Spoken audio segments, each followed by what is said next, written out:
Well, hello, and welcome to another series of what I call God Taught Me a Lesson, and this one I've entitled, Do Not Grow Weary in Doing Good.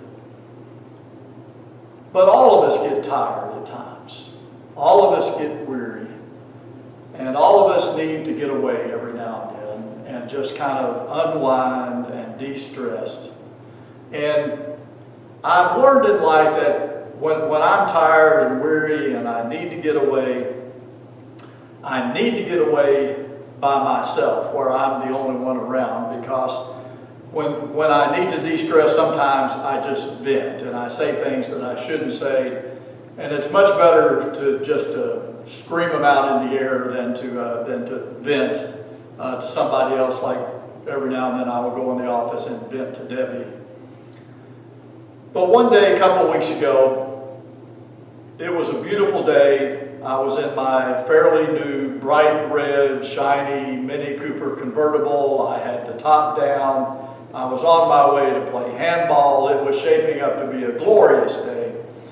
And I was stopped at a stoplight, and a lady pulls up to me on my right, and she leans out her window and she says, "That is a beautiful, cute car." Now again, it didn't do a whole lot for my manliness morale, calling my car cute, but I'm 64 and past all of that, and I just simply smiled at her and I said, "Well, thank you."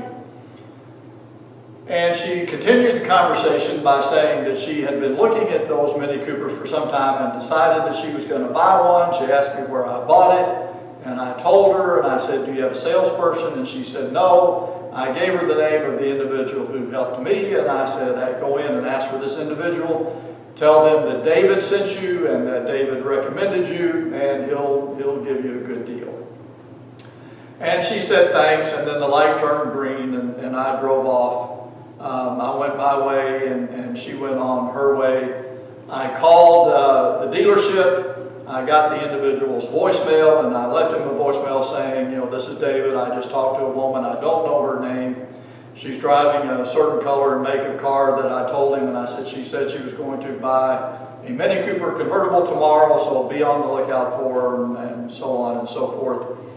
I got an email back from him a couple of days. He had actually, that was his day off, and he had taken the next day off as well, and so he didn't get to see her, but he would look around. I'd ask around the other salespeople to see if she'd come in and who had helped her.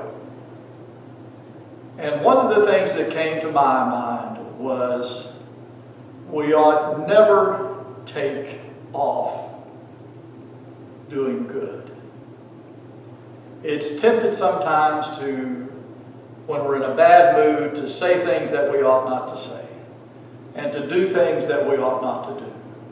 And we ought always to remember that as children of God, we are children of God 24 hours a day, 7 days a week, 365 days a year. There's not a day, there's not an hour when we can simply say, "I'm turning off my Christianity and I'm going to behave like I want to behave, and I don't care what God thinks about it." We just never know when we're going to be given an opportunity to influence somebody for good.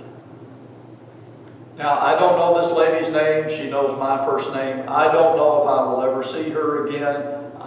I don't know whether she bought a Mini Cooper convertible or not. But there was an opportunity to do something nice for this lady. And thankfully, I behaved properly. Now, that may not seem like an earth-shattering event, but the Apostle Paul wrote a letter to the saints in Galatia, and one of the things that he told them was, "Let us not grow weary of doing good, for in due season we will reap if we do not give up." And let's face it, in these days and times, it seems like we've given ample opportunities to just throw our hands up in the air and to give up and to say, "I'm done. I'm done." But we can't quit. God hasn't given up on us. God loved us all enough to give his Son to die for us, to take our sins upon him, so that God can treat us as if we had never sinned. And so let's don't ever quit doing good. Let's don't ever say, I'm done for the day. I'm going to behave like I want to behave. You just never know when an opportunity is going to present itself to be the light and the salt that the good Lord expects us to be. Well, I hope you have a good day, and please remember me in your prayers.